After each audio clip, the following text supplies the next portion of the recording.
This is my capstone project. Now this is my game here, and so the different features here are, so I have many different items. I have a switch block, many arrows, spikes, walls.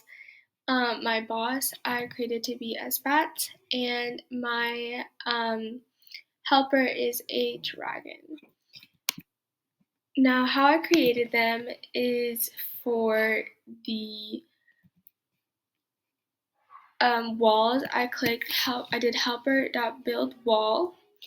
For the arrows, I did helper.build right arrow, left arrow.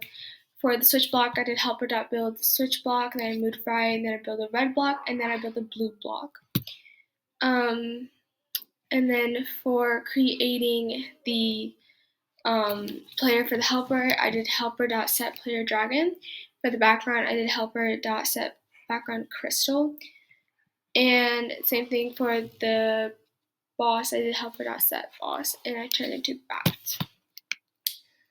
So how I did loops and sequences was whenever I needed to move a specific amount of length, I would put the number of how long I had to, like right here, helper.move down twice.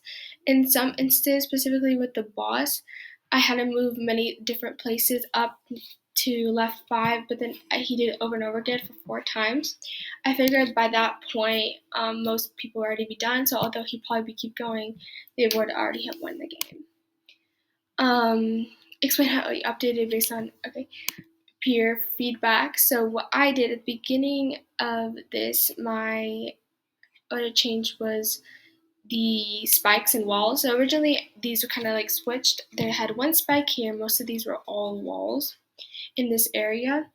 And so one of my classmates said that maybe I should change it to spikes to be more challenging, and that's what I did. I basically switched it out so now there's one wall here, and this whole area is made up of spikes, which makes it a little bit more challenging. Another classmate said that I should change the map size, and originally I didn't do anything to the map size, so I was unsure which map size I even had. And so I first put it to small just to see what a small would look like. And before this, like I said, I didn't set a map size before I even coded anything. So by this point, I had everything coded here. And I set the map size, and I realized everything just jumbled up. My whole game looked very, very interesting. I'll put it that way. And so then I put it to medium, and I was like, okay, so I figured out that my map size was a medium, and I made it stay that way because going on to what I've done differently, had more time, was just I would have originally set it to a map size, whether large or medium, and then make my code off of those size of it. But I already had made up my code at this point, my whole algorithm, and so that's why I just leave it be at medium. And here is going to be my presentation on how to play the game. As it loads.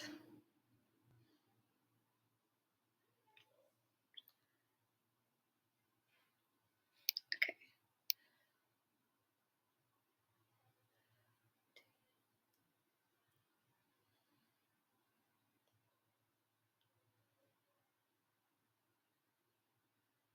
Alrighty.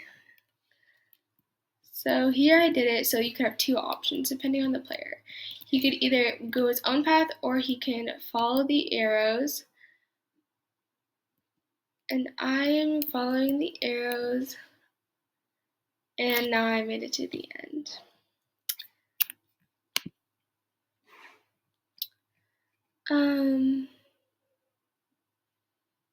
Yep, and I guess that's it.